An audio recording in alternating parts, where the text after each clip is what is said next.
I don't think I really understood how painful it was in that moment until I actually started doing some of this work.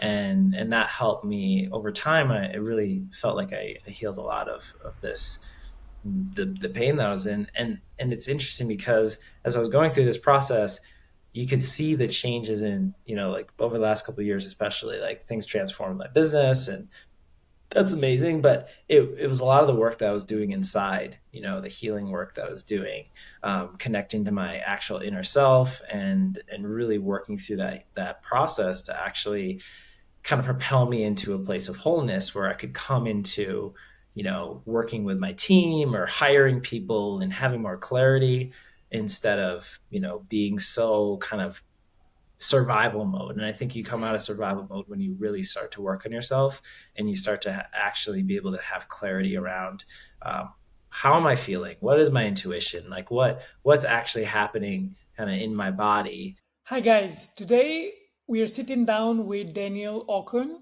He's a dear friend and fellow mind traveler.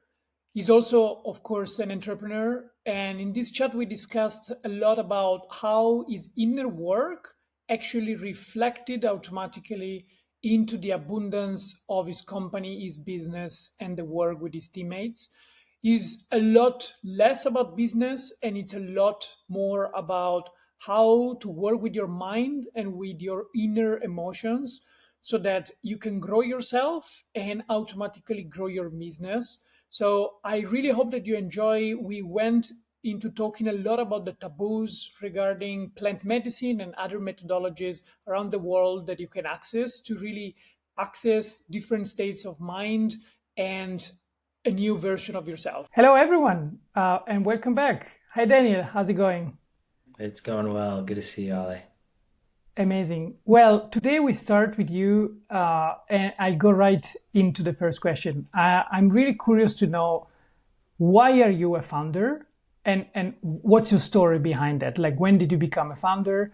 And I go later into some of the behind the scenes of what it meant for you. Yeah, that's actually an interesting question, and it's sometimes hard to, when you look back, you're like, oh my gosh, this kind of winding road of getting to actually be a founder, and actually being able to look at yourself as one maybe is a bit different, a different conversation. But when I was younger, I was actually selling door to door when I was in my early 20s. So I was a door to door salesman.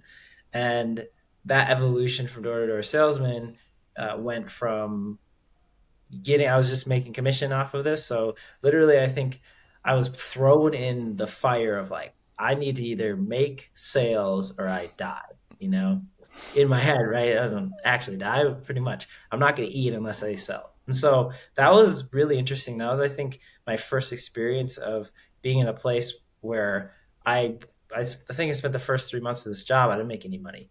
I was pretty much trying over and over again, and eventually I did sign a deal. It was actually kind of, it was like insurance, like construction stuff. It was not very glamorous, but I learned a lot and I made some money then.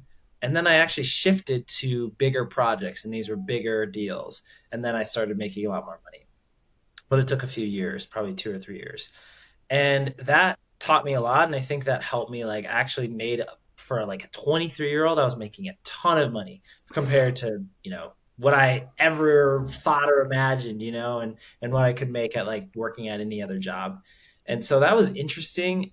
But I think, like, I started thinking about, oh, like what can I do with this money? Like I had, get like a six-figure check, and I'm like, oh wow, like what am I gonna do with this? And so I was like, oh, I'm gonna buy a boat, I'm gonna like do these things. And thankfully in the process, I actually got my hands on Rich Dad Poor Dad, which is a really good book about pretty much, debt, and also businesses and real estate, and thinking about assets versus liabilities. And so that kind of shifted my focus from, oh, okay, I'm going to buy a boat, to maybe I should look into starting a business or real estate. So early on, I actually started a business in that same space, in like construction. And I tried many different businesses early on. That's how I got started as a founder. definitely didn't really work well. I mean, I failed at a few business ventures, but that's kind of how I got started and really wanted to actually build my own thing. That was kind of like the driving force. I didn't want to be told what to do. I kind of had that taste of it a little bit with the sales because I had pretty much a lot of flexibility and freedom. So I liked that, but I eventually wanted to just do it myself and build my own thing. Amazing. It's super interesting.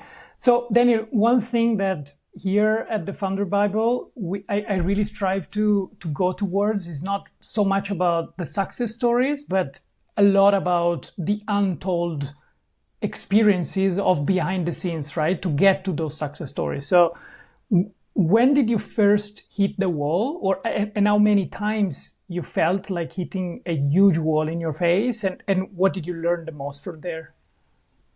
Yeah, I mean, the first business that I started was a, like I said, a construction business with a business partner. And I didn't know anything. I pretty much thought I did because I did sales and I sold this, product essentially. And so, but when you get into it, you're like, oh my gosh, I don't know anything about actually keeping a business going. We hired people. I had to figure out paying for the overhead and the payroll every month. We had to keep business coming in. We had to make sure we were growing enough, and then you have to figure out how to pay yourself, and so all of these things, extremely stressful. Eventually we did grow a bit, but then we shut it down because it was way too much work, and overhead was, we hired kind of badly, and we didn't hire the right people, and it just kind of fell apart.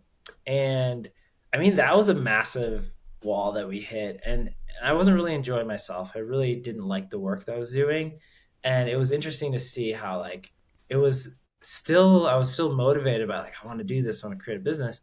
But that was interesting because I really realized that I really didn't like the work, and I kind of woke up every day dreading it. And so yeah, we shut it down, and that was kind of the first learning experience. I think the biggest learning experience there was, and it took me many years and more businesses to learn this lesson, but hiring the right people and really great people was something that I really failed at for many years. So then we had, eventually I started actually what I have now, which is kind of a couple different businesses, but was an agency. And this one, started off actually really strong. We started working with an e-commerce brand, one e-commerce brand that was doing, I think the first year did like 7 figures in sales, and then grew quickly. It was kind of going towards 8 figures within the second year. And we had to pretty much hire the marketing team for this brand. It was pretty exciting at the time. We pretty much were doing all the services, email marketing and advertising and content and site work and blah blah blah, et cetera, et cetera. So we had to hire all these people, and then they kind of started slowing down in terms of their sales and kind of like contracted a bit, and that was really rough because we had hired all these people, and then our overhead was super high, and we were making money based on the growth. And so that we had to fire some people or let some people go, and that was really really difficult too. And yeah, stories like that, learning from mistakes of like what not to do, and sometimes it's better to learn from other people's mistakes, but sometimes you have to learn from your own, and that's what I've found I've had to do, I guess, more than a few times.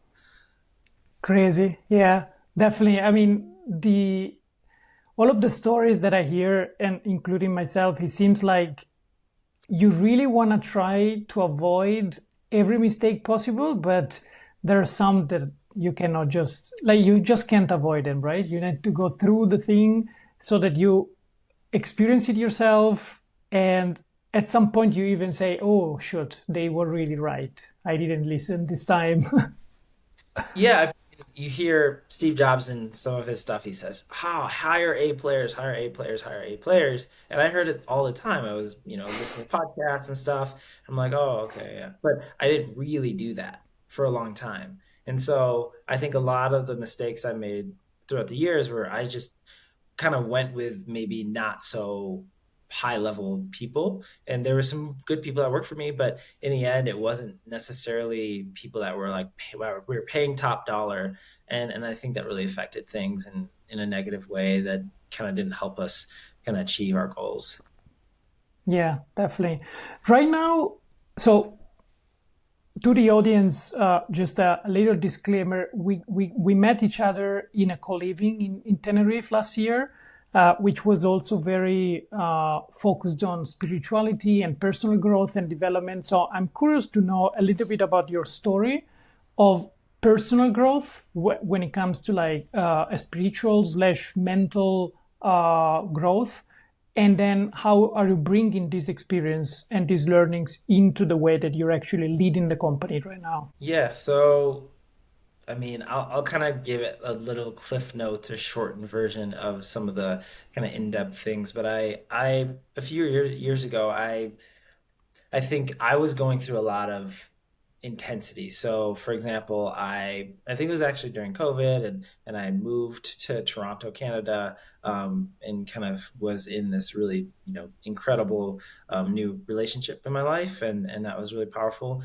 And I was introduced to some different things like psychedelics and things like that, and that as well as kind of like doing going to therapy and working on myself, and in the midst of some of this stuff, my dad actually passed away, and that really brought me to a place of a really kind of really dark place, actually, like a really hard place. And around this time, a little bit before this, we had a business partner in our business, essentially tried to take over the business and kick myself and my business partner out.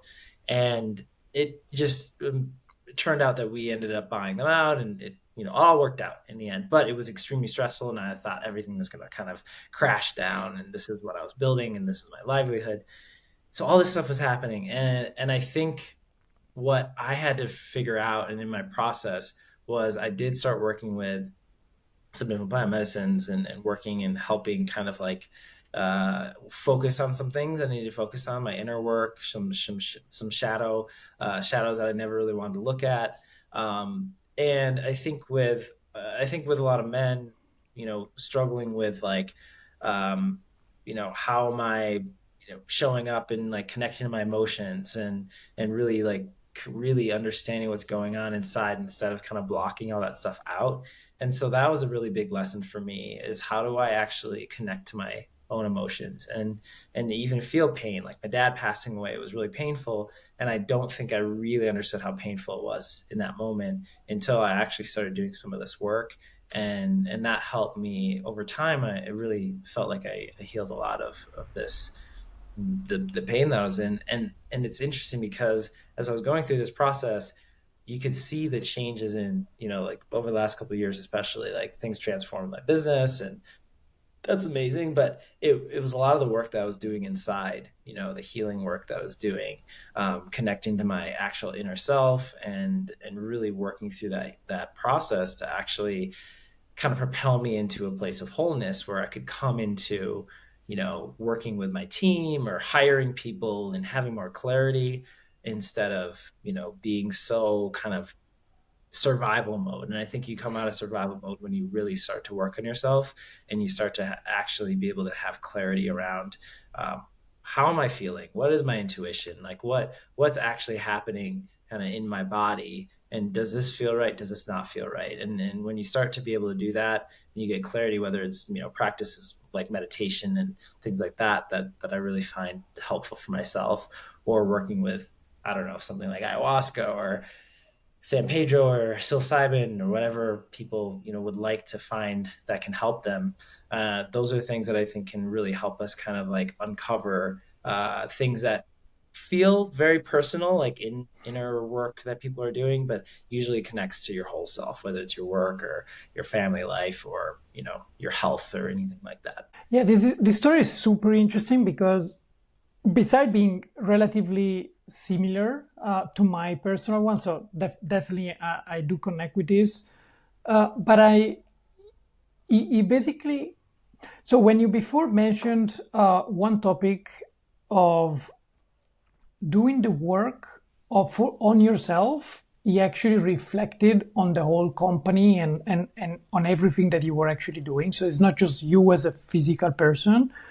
I'm curious to understand what's your view of the importance or the key for entrepreneurs to do this kind of work, because we often don't realize that clearly the company is actually our own manifestation, right? Because it starts from the idea that we have in our mind, and it's thanks to our initial work, and then all of the vision that other people believes in, which is still comes from your own mind, and then follows to go to a certain direction. So like after doing all of this work, and I guess still being in the process of it, how do you see this whole manifesting process, which is just basically grounding your own vision, and considering that it starts from you, how does this whole work within you actually affects everything? Yeah, so there's something actually I was reading earlier this week that talks about how there's kind of two things happening that we kind of have to focus on. So the inner work that we're doing should be reflecting the outer work. So the kind of like the more, let's say, abundant or the more inner, abundance or growth or expansion that you have inside, usually, and that will reflect on your outer self. If you are actually, there's two things you have to be doing. You have to be moving, I think, and not like a lot of people are like, oh, I'm just going to meditate for like, 8 hours a day and that's going to like get me where I'm going to go. I'm going to go to therapy, blah, blah, blah. Like, I think there's both things that have to happen. So for me, what I'm learning is, okay, I'm like doing this work and like I'm starting to see changes happen inside of me. Maybe I'm more patient. I'm more open. I'm, a little bit more compassionate, and I also have a better view of things and a little less like in it, feeling like it's kind of all around me, and I can step back and actually see what's actually happening. So all those things are kind of happening inside. And so what happens when I can see on the outside is I'm moving towards kind of whatever these goals are because I'm actually making progress on that. And I think that's probably part of that process of when we start to kind of see and explore our inner world and we can transform that. I think it's also just as important to actually make movement on the outside too, because I think that can be a little bit of a trap for some people where they're like, oh, I'm like manifesting, I'm sitting here and I want to see this happen. And then nothing happens because they're not actually like taking action. And that's actually extremely important to move towards, their dreams or goals. So I think like, yes, the inner world, your transformation, and then how are you making those changes on the outside as well. That's kind of like the pair I feel like has been the biggest impact for me. Amazing. Yeah, another thing that you mentioned before that I believe it's really a key point for everyone to understand a little bit better, especially men, is that you started learning to re-listen to your body and the sensation when you were doing a certain action. Guide me through your own like understanding for yourself in the actual steps of doing something related to work, right? Because I believe all of us, most of us in the West have been trained in the majority of cases not to even listen anymore to the body, right? We just need to study the data, do something like the project plan, and then just go for it. And then what about the intuition? What about the gut feeling, right? What's your learning here, and what's your strategy today? Yeah, so for me, I think I'm it's weird. I'm so those who understand astrology and kind of this is we're talking about a lot of stuff, so might as well bring that in. So I am a Virgo sun, Libra moon, Libra rising. So Virgo is like usually very organized, very like meticulous, all this stuff. I'm not necessarily like that as much. I'm kind of like that in my head. I'll kind of create some organization, but for me, what I like to do is actually, for example, on Mondays, I try to get nature. So I go on a walk in the morning and I reflect on some things. And then that'll kind of create some helpful elements of what do I actually need to accomplish for the week. I spend time thinking about what are the most important things. And sometimes what we get caught up in is the like what needs to get done tomorrow type of thing or in like 2 days. But being able to kind of separate yourself, so that helps me think about like what is the most impactful thing over the next 3 months, 6 months, 12 months, maybe 2 years or something. So I can kind of start to like look at things from a different perspective. I think I do spend that time. So like getting out in nature or walking or whatever to really kind of separate myself from my computer, which is, really kind of the place I'm at working quite often, which is awesome. I'm grateful for that. But then I will just write a list, and usually I just have a list of things that I need to accomplish for the week that are higher level things, and that keeps me, I think, focused on okay, these are my things. There's a bunch of stuff that'll come at me, from the team or from email, from customers, whatever that looks like, and dealing with that, that's fine. But if I can focus on these things, maybe it's between 4 to 6 things for the week that I can accomplish, I feel like I'm moving forward and I feel things are moving in a really good direction. So I think, yeah, it is a bit of intuition of like what truly needs to get done. And then also there is that organization of like, what do I know based on my own, I guess, experience and understanding of what actually needs to get accomplished so I can feel good. Like in the past years, like for example, taxes got pushed back. We always did the extension and all this stuff, and so, but year over year, especially the last couple of years, we're getting everything in, and things are moving much faster and more organized. Now we have team and all this stuff, but this is something that I'm grateful for because it wasn't like that before, and so that's kind of a boring element, but it's something that I think as we think about like that's something that needs to get done. And if you push things back and you're trying to scramble, it usually doesn't help. You have taxes and penalties and fees and stuff like that that you have to deal with if you don't actually take care of the things you need to. Amazing. How do you currently, like, all of your understanding and your personal growth, how does it, like, how are you able to share it to your own team?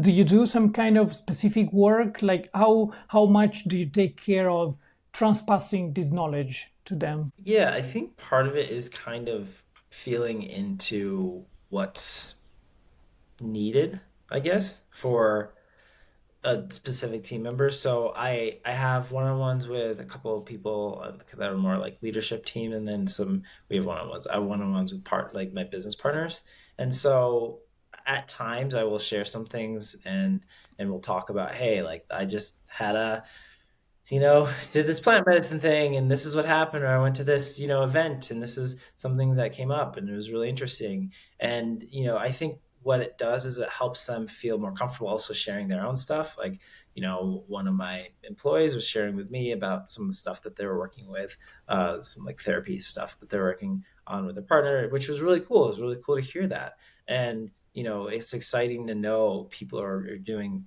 different work on themselves, because I think that can help a lot in supporting and growing and feeling like people are happier, because when people are doing that work, they are going to be happier, they're going to be more productive, and they're going to be more present in their work and their life.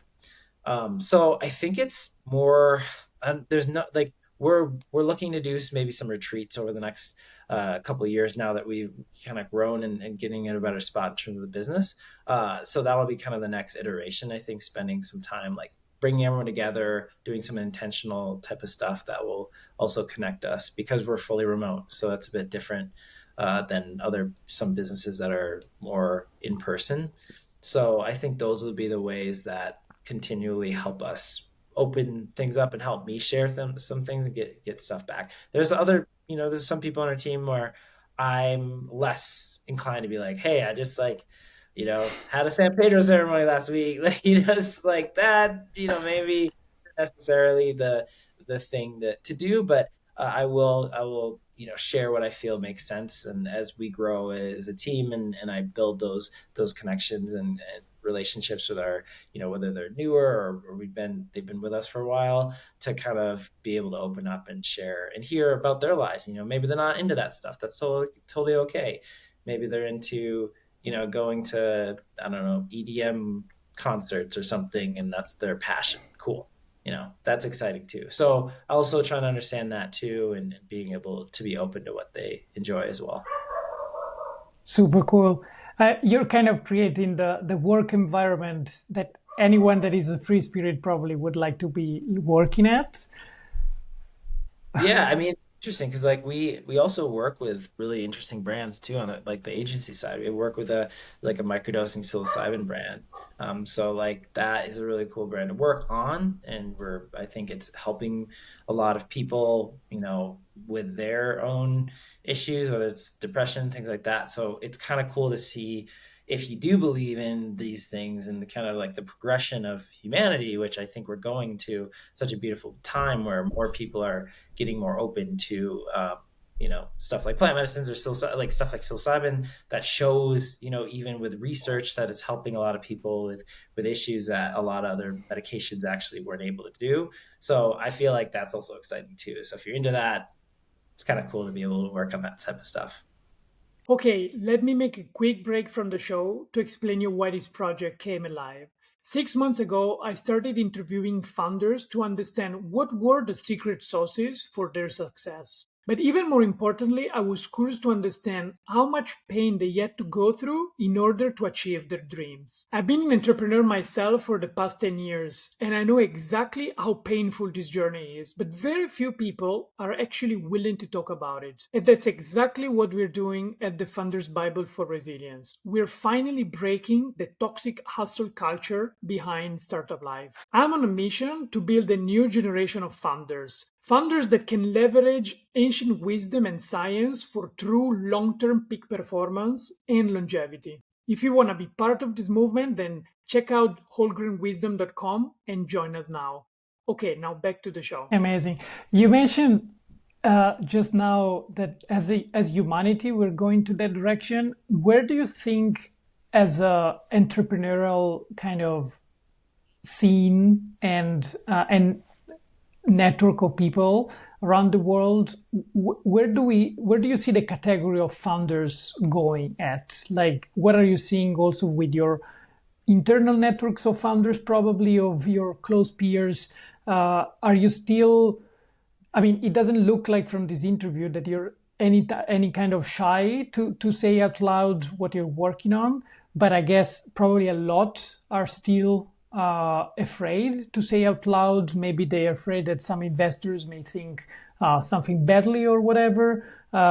So where do you see yourself and the category of funders within this over, like, personal growth on one end and the startup ecosystem on the other? I think it's really interesting how things are kind of melding. Like when I'm going different places, especially so because I said our team's remote, I'm working remotely. I work in different places in the world right now. I'm in Colombia, and I think what happens is we're getting kind of a whole plethora of people interested in their health and wellness, and which kind of starts blending in with we're talking about cold plunges and saunas, and then we're talking about breath work, and then we're talking about okay, how far are you from breath work that starts getting to meditation, and so I think a lot more people, especially I think entrepreneurs always are wanting to be kind of like on the edge or like growing and expanding and learning. And I think what's going to continue to happen is people are going to know that they need to expand. And I've seen this, a lot of people who are, maybe a little bit more conscious and they're trying to create a business that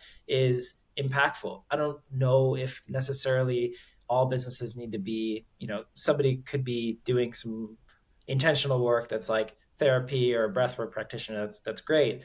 But I'm more so talking about business owners who are, actively engaging in things that are actually helping them connect to themselves. And I'm seeing that continually happen more and more. And people are a lot more open to it than I think in the past, maybe, especially like the younger generation. So yeah, for me, like also we're bootstrapped, so we're not gonna be raising any money, which I don't have to worry about that as much. But say I don't think it's a bad thing for I think if I'm like thinking about raising money or somebody who's like going to be like a VC looking at people, wouldn't you rather be working with somebody, investing in somebody who's actually doing really good work and they have a more holistic, life, and lifestyle than somebody who is working 80 hours a week and going to get burnt out and isn't able to sustain themselves because they're not taking care of themselves. Maybe that might look very sexy from a outside perspective when you say, okay, this person's working 8 hours a week, but I don't know if that would actually work long term. So that's, I think, the other thing. If somebody's actually taking care of themselves, they can know where they need to go and how they need to build. So I think that's actually a good investment overall. Amazing. Yeah, definitely.